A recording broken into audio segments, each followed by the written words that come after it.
oyo ezali devoir à domicile boyo kaka nde botia ba point lolenge nyonso elingi bino. Président Ibrahim YL ya mama Charlotte Pigeon de Londres boyo kamwana lolenga za ekolela pa za ekopasola.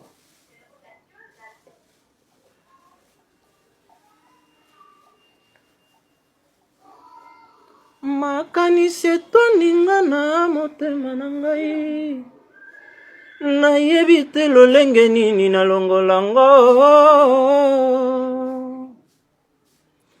Susi etoninga na motema na ngai, nayebi te lolenge nini nalongolango. Naleli motema etondi na mawaye, ndepu ya kenda ya tikanga kaka na se ya nzete.